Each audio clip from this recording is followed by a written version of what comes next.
Hello and welcome, everyone.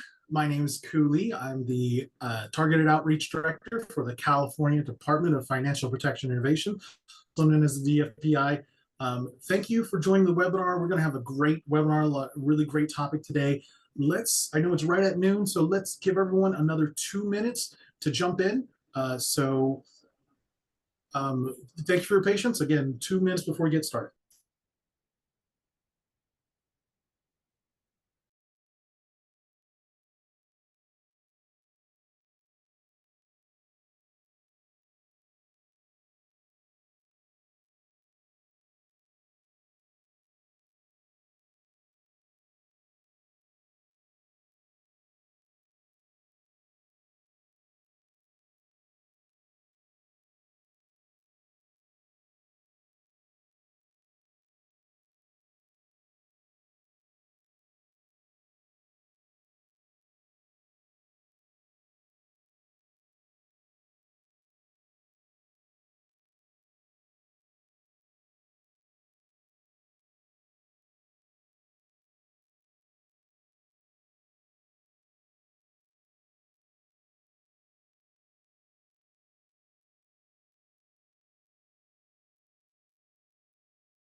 Okay, hello and welcome again, everyone. My name is Cooley. Thank you for joining the webinar. It's going to be a great topic today. Today we'll be talking how you can protect yourself from mail scams. Again, my name is Cooley. I'm the Targeted Outreach Director for the California Department of Financial Protection and Innovation, also known as DFPI. Let's go ahead and get started. I know there are still some people jumping in, but we are recording the webinar so they can watch it later. All right, a little bit of a disclaimer here. Your cameras and microphones have been turned off for the duration of this webinar, but if you do have any questions or comments, please feel free to use the Zoom's Q&A feature to submit your questions. We will have a dedicated time at the very end of the webinar to answer your questions. I know there are also questions that were submitted during the registration period. We'll answer those when we get to them. So thank you. The views and opinions expressed in this presentation are those of the presenters. They don't necessarily reflect those of the department. This presentation is for educational and informational purposes only. This is not legal or financial advice. And the DFPI does not assume the responsibility for the completeness of the information presented in this presentation. Basically, this is the most up-to-date information as of this presentation. As time goes on, things may change, new things might happen. We really encourage you to do your own research and to to learn more. If you do want more information, you can always visit our website, dfpi.ca.gov. I also have an email address, which my entire staff monitors. If you have questions, comments, you want a copy of these slides, kind of a thing, you could always email us. It's outreach@dfpi.ca.gov. Okay. Just quickly want to talk about the DFPI. I know many of you who are kind of reattending again. Thank you to our financial education webinars. You get this all the time, but we do have a number of new attendees. So who is the DFPI? What do we do? What's our role? We are California's financial regulator. Our role is consumer financial protection, and the foundation of our mission, vision, and role is to champion and uphold financial protections for all Californians. To learn more, we have a dedicated section on our website. It's dfpi.ca.gov/consumers. There we publish news alerts, consumer alerts.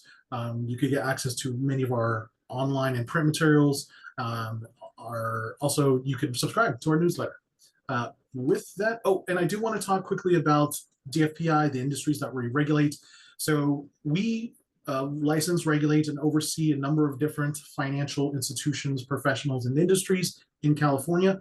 These include financial institutions such as banks and credit unions, non-bank lenders like payday lenders, mortgage lenders, money transmitters, and issuers of payment instruments, so things like PayPal. So the securities, investment advisors, student loan servicers, debt collectors, other financing products. If you are experiencing issues with any of these, feel free to email us or contact us, submit a complaint, and we will review those and help try to find a solution. All right. With that, I would like to introduce our special guest speaker. Her name is Marjan. She's a public information officer from the Los Angeles division of the U.S. Postal Inspection Services. Marjan, thank you for being here. Please take it away. My pleasure, Ku. Thank you so much for having me today. Again, my name is Marjan Berrigan-Husted. I am a federal agent with the Postal Inspection Service. We are the oldest federal law enforcement agency in the country. And I'm also the public information officer for the Los Angeles division. There are a few public information officers, and this is a duty that we have in addition to our day job or day-to-day job, which is the federal agent job. So do forgive me if I have some emails pop up. If you hear somebody walk into my office, I do apologize. We are working active investigations, but I am dedicated to this presentation at this time. But you never know when something could happen. There could be emergencies. So with that said, let's move on to the next slide. So let's kind of get into a little bit about who postal inspectors are. Some of you may have never heard of us. Like I mentioned a minute ago, we are actually the oldest federal law enforcement agency in the country. We work over 200 federal laws and investigations of crimes, anything that will touch the mail.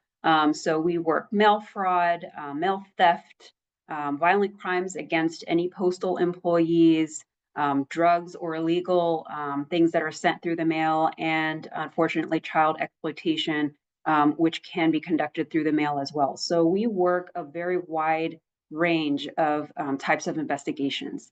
Today, we're going to be talking mostly about mail fraud, and we can go on to the next slide. So the mail fraud crime itself is a federal crime. So there is sometimes some confusion from our consumers and from our clients about the distinction between a state crime and a federal crime. So the state of California doesn't technically have a mail fraud statute, so it's charged at the federal level. And we do take all crimes that happen through the mail very seriously, and we do take all complaints and referrals that come through.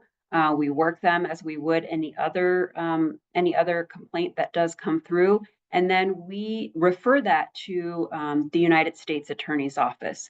So here in Southern California, Los Angeles covers Central District and Southern District. So those are the two United States Attorney's offices that we work with, and we work an investigation, and that's where we submit those crimes. So touching on the mail fraud crime itself, there are several types of federal crimes and that happen with fraud, mail fraud. Some of you, unfortunately, may have been victims yourselves, or you may know someone who has been a victim of a sweepstakes scam, romance scams, investment scams, foreign lottery scams. There's so much out there that touches the mail.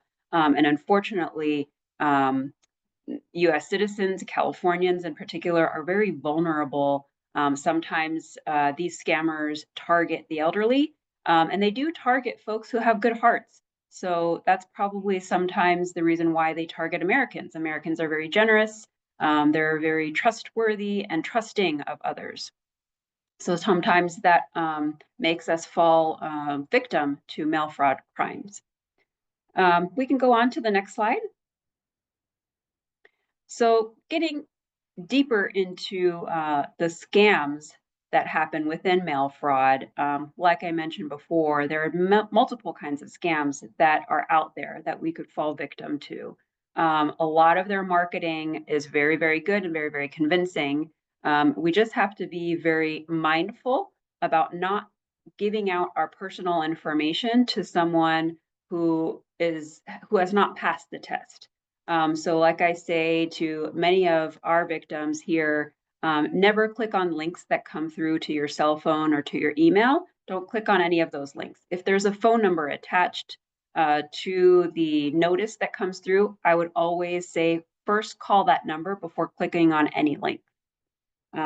We can go on to the next slide. So one of the scams that we're focusing on, especially during this week, which we call National Consumer Protection Week, is the imposter scam. So we've been seeing this type of scam a lot recently, where somebody will either contact a victim via phone, via text message, or via email, pretending to be somebody who is known to the victim. And what we try to do is ask you to do a little bit of digging, be curious, be cautious, and ask this person or the imposter, ask them questions that only your trusted person would know. Okay, let's go on to the next slide. So this is just a graphic kind of inviting you to question. Do you really know who you're talking to? Ask those test questions. Maybe have a safe word, or maybe have some sort of clue questions that only that trusted person would know. Be cautious, be curious, and don't always believe something that might be too good to be true. Let's go on to the next slide. So there are a lot of words here. I like to keep presentations simple and to the point. But basically, what this slide is talking about is the success that we've had in charging some mail fraud cases in our investigations, and also some tips about what to watch out for, especially for our folks who are older. Be careful if someone is calling you and asking for money related to a grandchild. That happens a lot. And of course, grandparents want to protect and dote on and spoil their grandchildren at any cost, but don't let it be at the ultimate cost, because we know that that's a very touchy subject, that grandparents are going to give whatever it takes or whatever they have to protect their grandchild. I've seen it happen where I've heard of scams where the scammer will be on the phone and they will be very close to where the victim actually lives. And so they'll be able to explain things that are familiar to the victim, but not 100% familiar to the victim. So ask questions. If you think your grandchild might be in danger, call their mom or dad, find out what's really going on. A lot of times your grandchild is either in school, unharmed, there's nothing going on, and that's when you know you've probably been the victim of a scammer. Here we have some information about how to contact us, how to contact the Postal Inspection Service if this has happened to you. We have a hotline. The number is down there at the bottom of this screen. It's 877-876-2455. Please make note of it, just in case, unfortunately, you have fallen victim to a scam. You can also file complaints via the web on our website at uspis.gov and look for the mail fraud or the complaint link. We can go on to the next slide.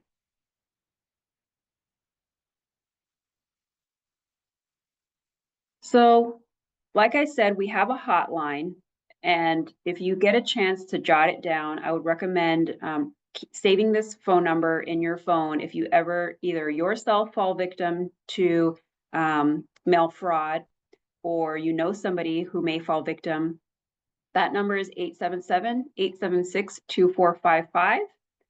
Option 2, because option 2 will send you directly to the inspection service to make a complaint. You'll get connected to a live person. Typically, they're our analysts who will take your call, kind of ask you some questions to determine what type of crime occurred. Or again, you can go on to our website, uspis.gov. All right, Ku, I'm going to hand it back over to you, and I'm available for any questions. Okay, awesome. Thank you so much, Marjan. I do want to share some mail that was shared to me and from some of our partners. And I just kind of want to show some examples to you out there. So in this first one, it's basically someone, it looks like, I don't want to say it's a scammer, but basically this is actually an example of a piece of mail that you might receive. And it's trying to get someone to contact them regarding their mortgage. And the second piece of mail that's actually sent to me, not sent to me directly, but one of our consumers shared it to me. It looks like it was from a home warranty. I apologize for how small it is.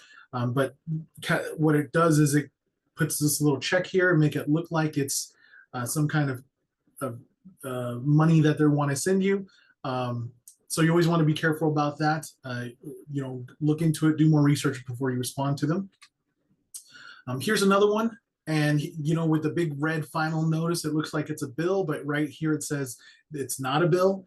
So it can be confusing. And again, they're trying to get you to call them to get more information. Again, not sure if this is a scam or not. It could be an actual business who's just trying to get you to contact them. But regardless, it's very deceptive. I do want to share some mail that I've received. And so on this right side, you see there's two different notices that I got in the mail. As you see, this is a final notice, but then I got another final notice. So that's kind of funny and very similar. It looks like, it might be from the US Post Office saying you have a package that you got to go collect or something. I looked at it at first. I kind of had to think about it because it does look legitimate, but I held it for a couple days and then I got this other one that looks exactly like it. And I knew that, and plus it doesn't have the US Post Office logo, has no contact information minus the phone number. So it was really fishy to me. And I knew that it was probably a scam. Finally, I do want to share two more pieces of mail that I received myself. Again, here's someone trying to contact me about my mortgage. It's got final notice in big letters. Again, to me, that's a big red flag. I just went saw this. Of course, I opened it up. Definitely a bunch of red flags going my way. So I just went to my mortgage servicer and went on their website, tried to find out what's going on. I even scanned the letter and sent it to them saying, hey, I got this. What do you think about it? And they came back and let me know that it's obviously not a legitimate notice from them, that kind of thing. And again, here's another kind of notice that I received. So again, just a couple different pieces of mail that I received and mail shared to me. I'm wanting to share with you examples so that you can see some of the red flags, see what some of this stuff looks like. Marjan, did you want to comment on any of this? I think that you are doing an excellent job in teaching and educating us on what to do when you receive something like this in the mail. I think we should all follow your footsteps in contacting your actual mortgage service provider, scanning a copy or scanning an image of what you received so that they can be the ones to tell you, no, we did not send this to you. So I think that's a great method of verifying something that you feel might be suspicious. Very good. Thank you, Marjan. And I do want to share one more story here before I go on to my next slides. About a year ago, actually, when AT&T had their data breach, a consumer actually got a notice about the data breach. And it was a scammer, but she didn't know about that. And it said that she had to call a certain number. Instead, she took it into AT&T and they checked it out because, again, she saw some of the red flags and they said, well, it looks like it's from us, but it's not. It's got their logo and everything, but the phone number was not theirs. And luckily she came in verified and they were able to give her the correct information. So again, exactly what Marjan's saying. If it looks fishy, do your research, look more into it. With that, I do want to talk about some tips to preventing identity theft. There's a lot of mail theft happening out there, and many times what these mail thieves are doing, besides trying to get a check out of your mail, is or take out cash as well. They're trying to take your information from your mail and do identity theft. So here's some tips. So avoid leaving mail in mailboxes overnight. I know it's a really easy target. I was talking to actually Clovis PD. It's one of their detectives was telling me this, if you have a mailbox at the end of your street and you put that little red flag up when you put mail in there, that's an easy target for mail thieves who are just driving around. So be very careful of that. Try to only put mail in there when you know your post office person is going to come pick it up. Avoid leaving it in the mailbox overnight. If you have important mail and mail with sensitive information that you're going to be sending out, go directly to the post office and put it in, submit it there. So I know it's tax season, and sometimes you can't file your taxes electronically, right? Sometimes you're required to print it all off. Instead of just putting in your mailbox, I highly recommend that you go to the post office and drop it off there. It's got to be the most secure way to do it. And again, a lot of your personal financial information could be on your tax return, so best place to submit it. Shred, like Marshawn was saying, shred any kind of unwanted mail or personal documents. Sometimes it's junk mail. Sometimes you're getting health information from your hospital or a doctor. Don't just throw it in the trash. Shred it if you can. Definitely don't throw it in the recycle bin. That's too easy for people to get. Collect your mail and packages as soon as possible. Again, talking about that, about mail theft. Put a credit freeze on your credit profile. So if you haven't done so yet, and let's say you don't plan on using, getting a car loan or opening up a new line of credit or getting a credit card, if you don't plan on doing any of that in the next 6 months or something, consider putting a freeze on your credit. You'll have to go to each of the credit bureaus, right? Experian, TransUnion, Equifax. You have to go to each one of them. Verify your identity, and then you can put a freeze on your credit. What that credit freeze does is it stops anyone, including yourself, from opening up a line of credit or opening up a loan, getting a credit card in your name. But you're still, even if you have a credit freeze on your account, you can actually still use your credit card and your debit card. You use it as normal. That has no effect on it. And if you ever need to open up a new line of credit or get a new credit card, you could actually, it's really easy. You just go back to the 3 credit bureaus, unfreeze your credit, and then like the credit card company or the mortgage lender, they'll run your credit real quick, and then you could again put the freeze back on, so that again you're protecting yourself, protecting your credit profile. And then of course, this is something that we give away all the time. It's our fraud prevention gel pens. You can also buy them online and in office stores. You could go. It's called a fraud prevention pen. Sometimes it's an anti-fraud pen. It has a special type of ink that bonds to the paper. When you're signing checks or other important documents, you want to use that kind of a pen so that scammers, fraudsters can't steal your check. And then it's called check washing, where they lift the ink off of it. If you're using this special type of pen, again, the ink bonds to the paper so that it's harder to wash off. Okay, so those were tips to prevent identity theft. I do want to talk about recovering from identity theft. The first thing you want to do is report the crime. So if you know someone, again, is taking your identity, you want to definitely file a police report with local law enforcement, right? That starts a case, right? You'll have a record of it. And if you ever need to go back, you have an official record somewhere. It says, this is when someone started stealing my identity. They're pretending to be me. They're opening bank accounts or something. This is when I did it. I have this official police report I submitted. The next thing you want to do is go to identitytheft.gov. So identitytheft.gov. There's a step-by-step process. It's a website run by the Federal Trade Commission, the FTC, completely free. You go there. It's going to ask you some questions, and then it's going to create a personalized recovery plan, kind of step-by-step things you need to do to help protect yourself, also to help recover from the identity theft. Next thing you want to do is you want to inform affected companies, right? So let your bank know, let your credit card companies know. You want to put a fraud alert if you can with your bank or credit card companies. You might have to change your credit cards, update your information. County recorder. This is something I've been hearing a lot, whether it's from consumers or other partners of ours who are concerned about title theft, right? That's if you have a mortgage on your house or if you paid off your mortgage. Someone uses identity theft to steal the title, the deed to your house. you want to definitely contact your county recorder, right? And some of them, so I live in Fresno County, they have the ability to give you a notification, but you have to sign up for it to let them know, to notify you if someone is trying to take your deed or trying to transfer your title or deed, that kind of thing. So look into it. Again, so this is all about identity theft. Someone is posing as you, trying to get the title to your house, land, that kind of thing. Next thing, again, we talked about protecting your credit, right? Place a fraud alert on your credit, get a credit report to check out if there's any kind of accounts they might have opened up.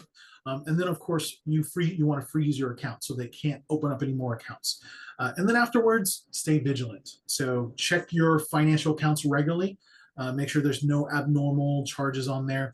Consider obtaining a identity protection PIN from the IRS. So you have to go to the IRS, you have to apply for it, but basically they scam, as in scammers or fraudsters, they won't be able to submit a tax return posing as you if they don't have this identity protection PIN. So anyone could do it. You don't need to be trying to protect yourself from identity theft. If you want to, well, here's an example. A consumer was talking to me. In fact, I was talking to VITA, if you know where they are, Voluntary Income Tax Assistance Program, fantastic program, by the way.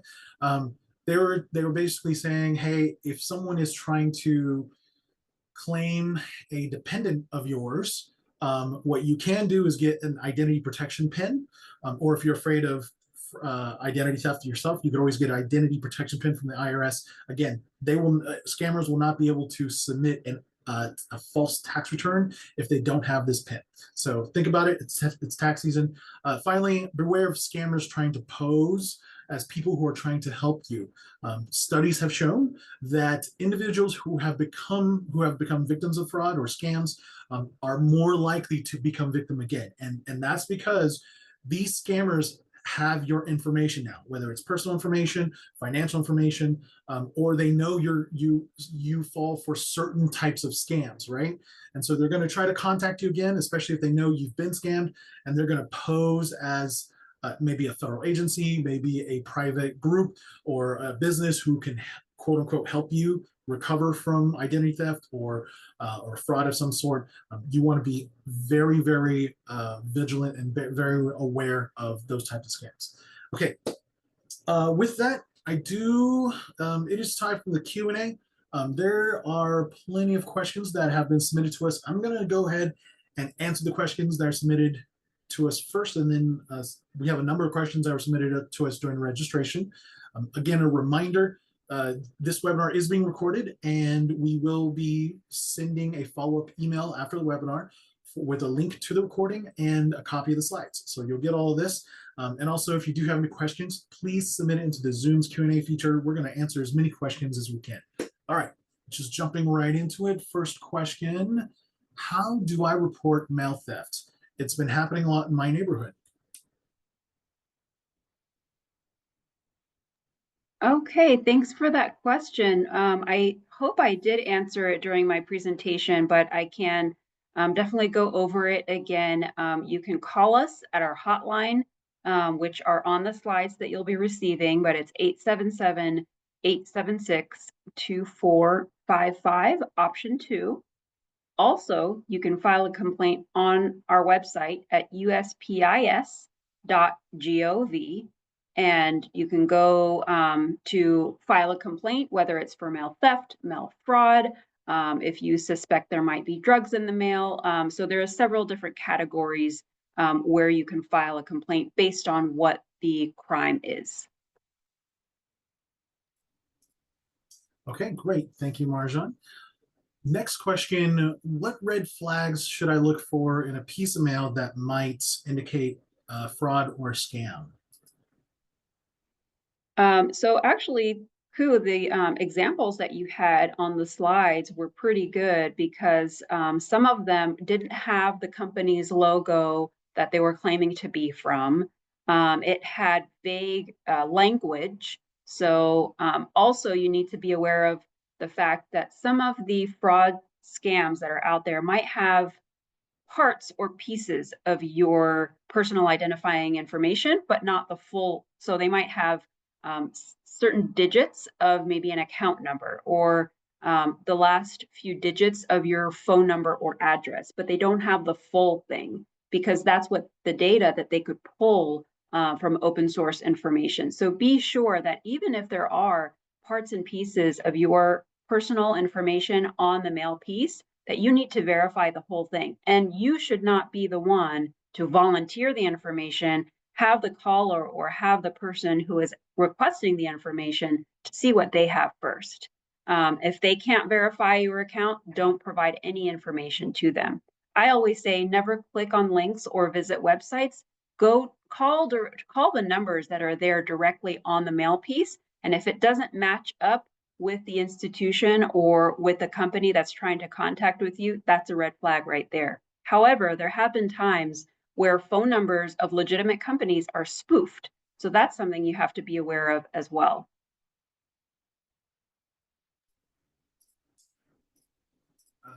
Sorry, great. Thank you, Marjan. Great answer. Next question, how do I sign up for USPS informed delivery? Maybe you can talk about what informed delivery is. Yes, we actually didn't go over that, but I'm glad that there's a question about it.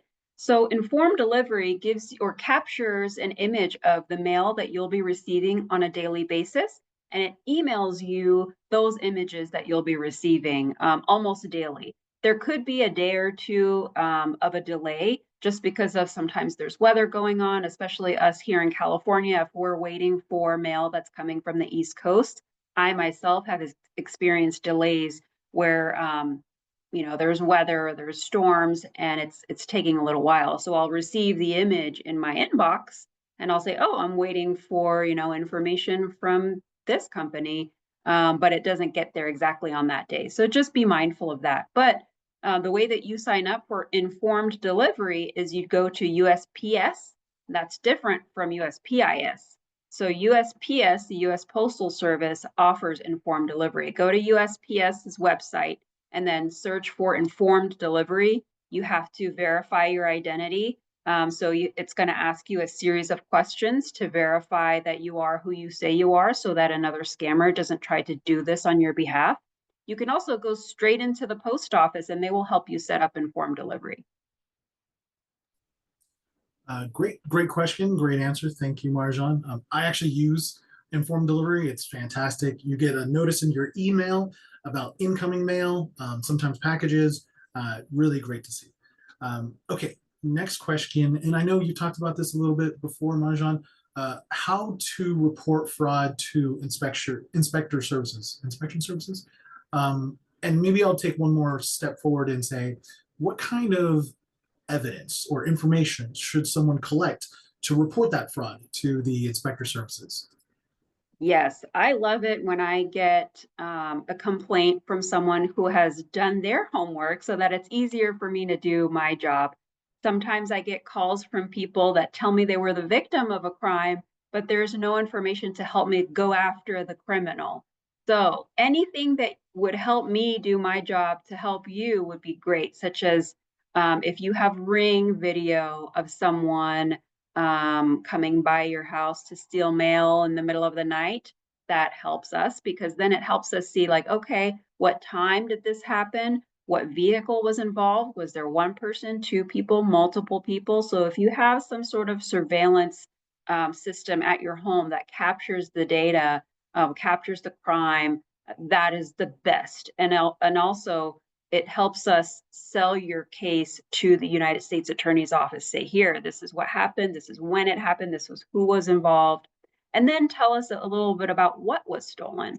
I'll give you an example. The last election season, not this past one in 2024, but the one before that, I worked a case where someone said their mail ballot was stolen.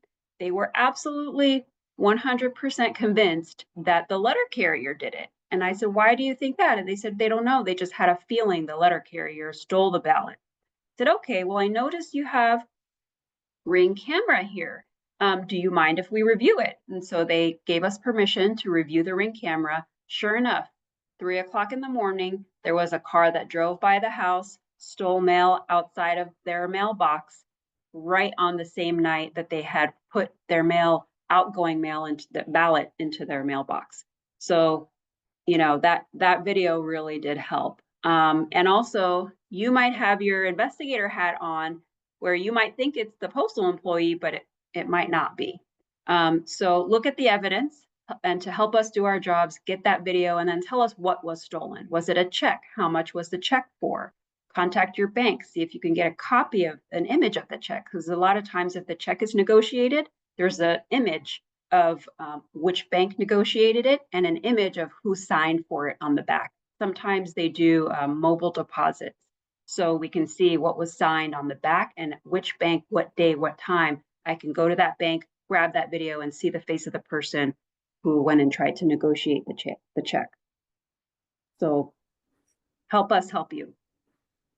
Thanks, Marjan. A lot of really great information there. And yes, great tips on what to collect for to report those fraud crimes.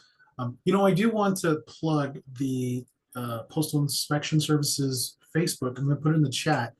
And maybe you could talk a little about this, Marjan. I did notice some posts where I believe where they're offering rewards for information on some of these criminal activities. Yes, so we put out BOLOs or reward posters. BOLOs are be on the lookout, or reward posters. So we're very active on X, otherwise known as Twitter. We're active on Instagram and on Facebook as well. And we do little snippets every Wednesday. It's called Wanted Wednesday, where we'll do a little video of a local crime that might have happened to see if we can get the public to participate and tell us if they've seen anything. And a lot of times we do get folks that write in, or they type a message, say, hey, I think I know what happened. So yes, you'll see on our social media that we'll put out wanted posters. We've actually increased the reward amount on several of the crimes, like if it's mail theft, if it's violent crime against a letter carrier, and for any information that leads to the conviction and arrest of the suspects, there is a dollar reward amount. Awesome. Thank you so much. And yeah, please check out the Postal Inspection Service's social medias. Again, I put the Facebook link in the chat. A lot of great information there. I'm definitely subscribed now. Okay, next question. Is there a way to trace the sender's ID to give to law enforcement? So that's a really great question, because yes and no. So yes, we can try to trace where the mail piece was sent from, but we might not be able to determine the identification of the person if they put no information on the how or where they sent the mail. But we can see where it entered the mail stream. We can see the time that it entered the mail stream, and we can work backwards from there to try and capture video of how that mail piece entered the mail stream. There are other ways that we can determine who handled a package or who handled a piece of mail, and we use this a lot in our contraband investigations. So anything illegal sent through the mail, like drugs, weapons, anything that is a harmful substance. We do use forensic science to try and capture maybe fingerprints, to try and identify who handled the mail piece. Awesome. Thank you, Marjan. Next question is more for me. Can I get a copy of these slides? The answer is yes. After this webinar, again, the webinar is being recorded. We will be publishing it to our YouTube channel. And then I'm going to follow up, send everyone who registered for this webinar a link to the webinar recording, as well as a copy of the slides. So you'll be getting those. Thank you. Let's see, next question. Well, I'm going to hold this next question. It's good. It's talking about, women being scammed, information at the federal levels. They're concerned about Elon Musk's group at the federal level accessing us. I'm going to take this question offline to answer it, but thank you for that concern. Can Here's the next question. Which do you feel is safer, using checks or cash apps like Zelle? I have my own opinions about this. Marjan, did you want to comment? I think that, a lot of folks who use checks, checks are slowly becoming obsolete. I think I'm seeing less and less service providers or even vendors even requesting form of payment as a check. A lot of times they're requesting electronic forms of payment, which are safe from mail theft itself because it's technically not going through the mail. But then there are other vulnerabilities that could happen when you're sending money electronically. But if you are wanting to send payment through the mail, and it includes, first of all, never send cash, please. Don't send cash to your grandkids or your kids. It might get there, but if along the way, I've heard of people, especially during holiday time, somebody might come in to see that red flag up, and the mail thieves will say, oh, there might be a birthday card or Christmas card in there. So don't put cash in the mail. If you do send check in the mail, I would say, and like the slide that we had earlier, go directly to the post office to put that mail piece directly into the mail slot, or hand it directly to a clerk. I always say that's the best way. That's how sometimes I still have to write checks. I will deposit it directly at a physical post office. Thanks, Marjan. I 100% agree. Each one has their pros and cons, right? Writing a check or using some kind of payment app. Yeah, definitely have their pros and cons. What I would say is whatever you feel most comfortable with, go with that, right? And that way, and look into it as well. Do your research and make sure that, whether you're, again, sending checks through the mail or using a payment app of some sort, again, understand the risk involved. So great question, and thank you for the answer, Marjan. Here is another question. Are there any part-time or possibly full-time jobs where you can work with a credible agency to help people who have been victims to combat this? So I'm guessing this is in like mail fraud, mail scams. Can we get some clarity on the question? I'm not sure if the question was for you or for me, for the inspection service. Oh, sure, sure. So I'm guessing what they're asking is there any kind of jobs that people could work to help combat these types of crimes? And from my side, I would say from the DFPI, you could always go to our website, dfpi.ca.gov/careers. We have a career page, a lot of different types of careers, not just not just investigators, but we have like attorneys, we have customer service specialists. So check us out. See what kind of vacancies we have. Check often because we have vacancies come up all the time. And again, my agency provides. We are the financial regulator for the state of California, and we try to combat all types of scams, fraud, financial crimes that are happening in the state of California. If you want to be a part of that, come join our team. Marjan, you want to talk about maybe the inspection services? Sure. So, as the public information officer, I do attend recruiting events as well, and I will say that there is no job within the inspection service, to my knowledge, that is part-time or volunteer. Because we are a federal law enforcement agency, there are certain requirements for folks to become federal agents. There's an age requirement, there's an educational requirement, there's a background screening with a polygraph. So we are vetted to the highest level at top secret, so that we can handle very sensitive information. And volunteers cannot have access to that information, and people who work part-time, that's just not something that happens at the federal agent level. Okay, great. Thank you, Marjan. Next question. I think we talked a little bit about this already, but we can always readdress it. How can I identify and avoid fake invoice or bill scams received through the mail? So again, going back to some of the mail pieces that you even had images of on the slides, I think they were really great examples because a lot of information didn't quite match up.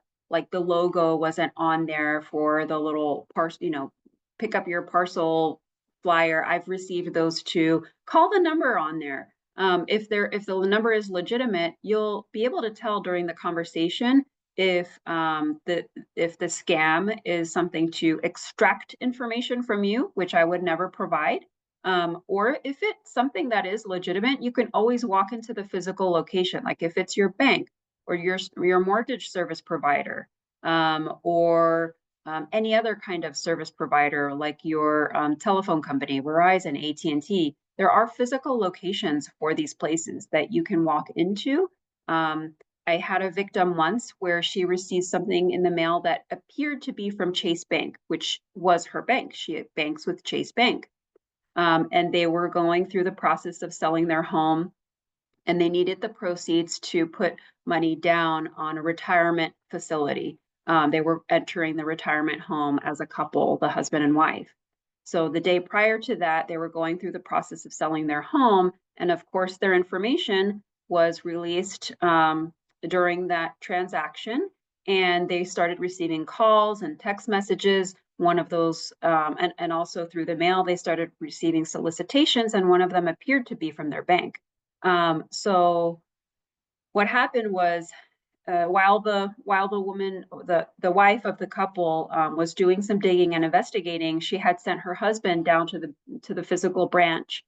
He walked into the branch and he showed the branch manager an image of the mail piece, and the branch manager was able to confirm that it was not from them. They did not send them this information. And so that's a really great way. I mean, if you have the time and the resources to be able to do that, that's a great way to confirm whether or not something is legitimate. Okay, great. Thank you, Marjan. Yeah, and always, like I do what I say in every my presentations, do your research. Always, yep, double check. Okay, next question. What do I do if I receive a letter claiming I won a lottery or sweepstakes that I didn't enter? That's a great question. That's something my team is actually working an investigation on right now. The victim is a woman whose husband passed away about a year ago. She received a letter in the mail that she thought was the Publishers Clearinghouse. If you guys remember what that is, we don't really hear from them anymore as much, but she contacted the Publishers Clearinghouse and asked if she was legitimately a winner of to receive funds. And they said, no, you're not on our list. We didn't send you anything. But this victim continued to receive several letters that looked similar to Publishers Clearinghouse, but they were not. And then she started receiving instructions like, here, we're going to send you a check for $50,000. Keep 500, send the rest to someone else. And she didn't know who the person was. She didn't know who the sender was. So they were trying to turn her into what's known as a money mule, or somebody who launders money on behalf of the actual fraudsters. So we were able to intercept a lot of these mail pieces and get into it. And now we're conducting an investigation on the actual fraudsters, who are actually in New York, targeting an elderly woman here in California. Yeah, and we hear about these types of lottery or sweepstakes scams all the time, prize scams as we call them, and yep, very similar things. Sometimes you'll get a call or even a text message saying that you've won a prize, and sometimes they'll ask for you to pay like the taxes on it or something. You definitely want to do your research before you do any of that. So thank you, Marjan. Great answer. Next question, what is the best way to keep up to date on new mail scam tactics? Yeah, we are seeing a lot of trends that happen every year or so. The scammers or the fraudsters will kind of change their method of operation, and we have to keep up with that. The best way is to follow us on social media, because we do explain what we're seeing as the investigating agency. Like now we're seeing an uptick in the imposter scams. And there's also a multitude of the types of phishing, what we call phishing, smishing, vishing. there's a whole, I mean, I could do a whole nother webinar on just those types of scams, because the phishing originated from literally, like, you have a line and a fish hook, and the fraudster, the scammer, or the criminal is putting that line into the blue USPS boxes that you used to see mostly on your neighborhood street corner, which we've removed many of those. And then we've installed a security method so that if you put the mail in, you can't get it back out. But several years ago, people would put a string into the blue box and then fish mail out and use a sticky substance. We're not seeing that as much anymore because of the security measures that we've implemented. But the best way to keep up to date, follow us on social media and follow us on our website. Check out our website I would say every quarter or so, we update it on what we're seeing. Yes, I actually checked it out the other day. They have a very robust news section on their website.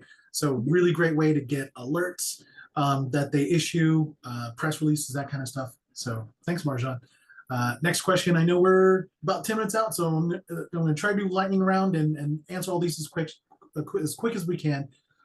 What are the best practices for handling unsolicited mail?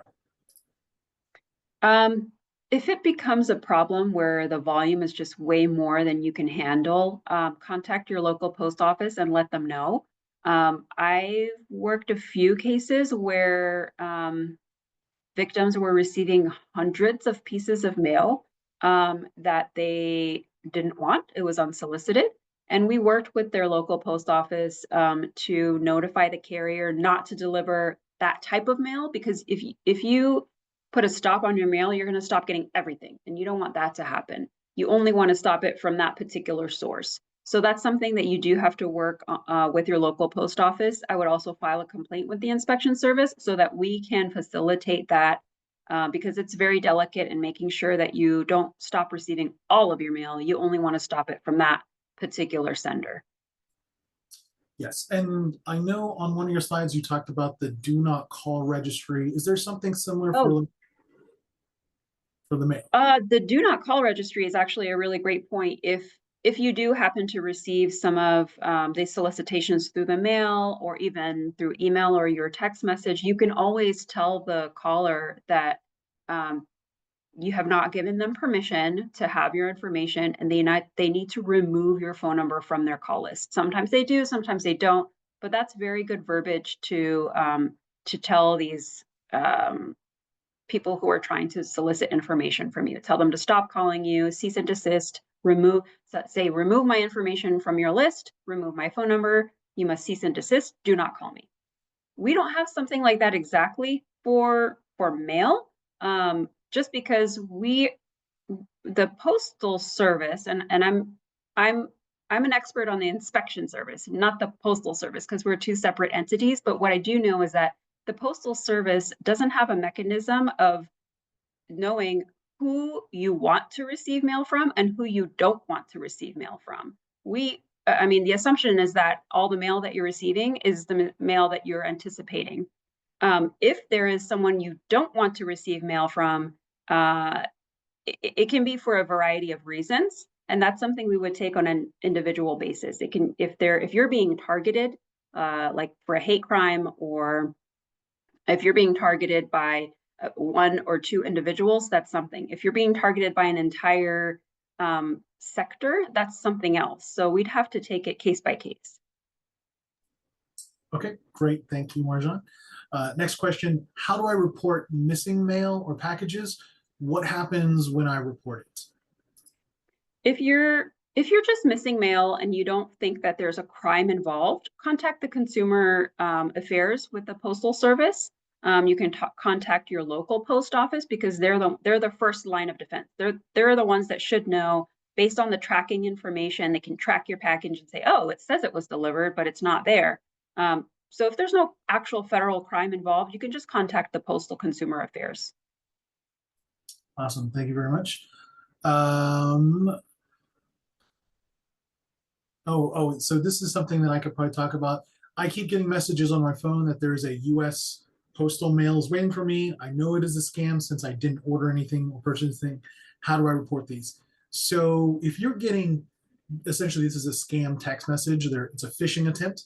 They're trying to get you to contact them or click on a link or reply back some way. The best thing to do, especially if you're getting these notices on like a smartphone or some sort, is to, and many smartphone and many phone services now have the ability for you to report spam or block and report, and that's what you should do. I know you're going to get a lot of these because scammers don't care. They're going to just randomly keep sending these out. But the more you, again, block and report these, the more it helps your phone service as well as your smartphone figure out what is spam, what is phishing attempts, and try to filter them from coming to you. So, Marjan, did you want to add anything to that?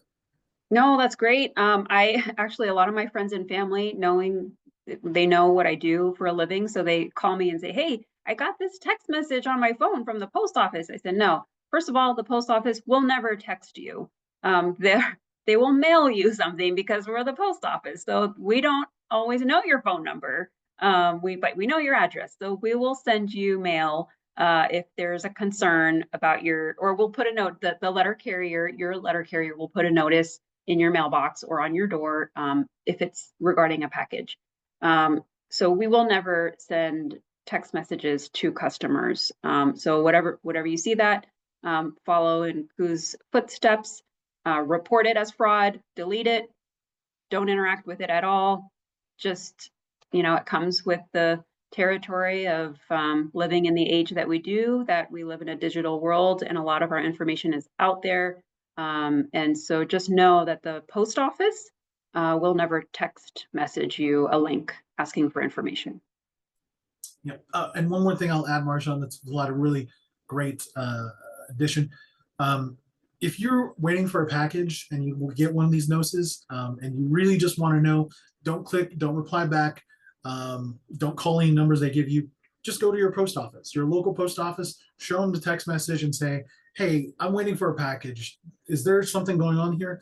And most of the times they'll be able to tell you what's going on. It's the better way of doing things instead of, like Marjan said, there's probably no way that the post office got your phone number in the first place, but they do have your address, so they'll send you a paper notice, and then you should always go to your post office directly to get more information and hopefully collect your package there. Okay, coming up on the hour, let me get these last questions answered real quick.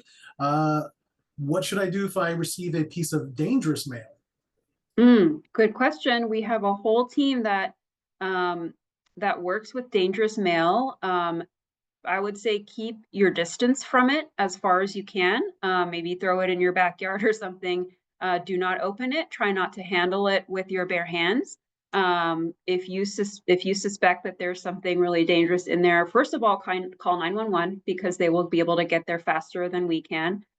Second of all, do definitely report it to the inspection service because we have a very well-trained team of investigators that will come out. They have hazmat suits. They have equipment that can scan the mail piece to see if there's anything dangerous in there, if it's liquid or powder, if you hear ticking, or beeping or something like that, and you just weren't expecting anything like that in the mail, definitely contact 911 first.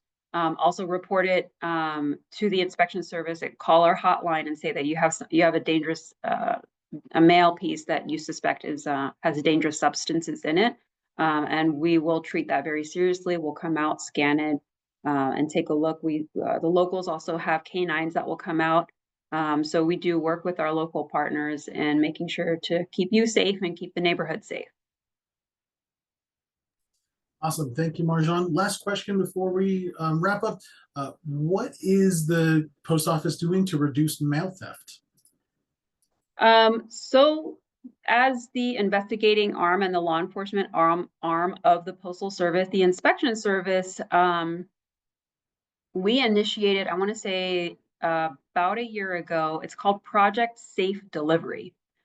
So that's what we're doing to combat mail theft. And part of that is, like I was talking about with the blue boxes, we're removing a lot of those blue boxes and we're installing that higher security measure into the flap of the blue box so that once you put mail in, it's impossible to remove it because of the mechanism that we use in that security flap. So that's part of what we're doing. We're also conducting surges. So what a surge is when a lot of inspectors come together to a physical location where we've seen maybe an uptick in mail theft in that geographic area. Like sometimes it might be in LA or San Bernardino or Riverside or anywhere. And these are just examples. We'll all come together during a high intensity week of hitting the streets hard and making sure that we're talking to our letter carriers. We're going to areas where we've seen a lot of complaints of mail theft. We'll take a look at the mailbox units themselves to make sure that they're secure and that they're using the right locks. A lot of times the HOA is the one that owns those mailbox units. So we'll be talking to the HOAs, we'll be talking to neighborhoods, we'll be talking to homeowners associations and educating them on how to educate the consumers or the customers on how to keep their mail safe. So there's definitely an effort in combating mail theft, and I will say that we've had great success in it so far. And you can go on our website and see the number of arrests we've made, the decline in mail theft, and you can see some of the statistics that we've uncovered over the past year or so from the initiation of Project Safe Delivery to now. Great, thank you, Marjan. One last comment someone submitted, and I agree. If your package is being delivered via the post office with a tracking number, you could always set up tracking notifications via the US Post Office website, get notifications on your email and phone. They do work great. I use it all the time, so thank you. Okay, let's just wrap up really quickly. I know we're at the hour. A couple different reminders. We have 2 different webinars happening next month. The first one, building wealth through financial literacy. We're going to talk about how you could use financial literacy. It's different topics on how to build wealth for yourself. April 9th, right at noon. It's a Wednesday. Register with this link. We also will be hosting our annual Financial Literacy Month resource webinar. We're going to have a panel. We're going to be talking about saving psychology, spending psychology, how you can help yourself. We'll also have a number of different organizations coming in where you could talk to them about the different services they offer. Link is there. It's on April 23rd, 12 p.m. Besides that, please, if you're not subscribed already, please subscribe to our newsletter. We send a lot of notifications. It's got a ton of great information for you. And again, a list of different events that we're doing. And then of course, subscribe to our YouTube channel if you haven't yet. We publish things like this webinar to our YouTube channel. With that, I want to say thank you, big special thank you to Marjan for being our guest speaker, and also thank you for joining us for our financial education webinar. Please take care of yourself and each other. Goodbye. Bye, thank you.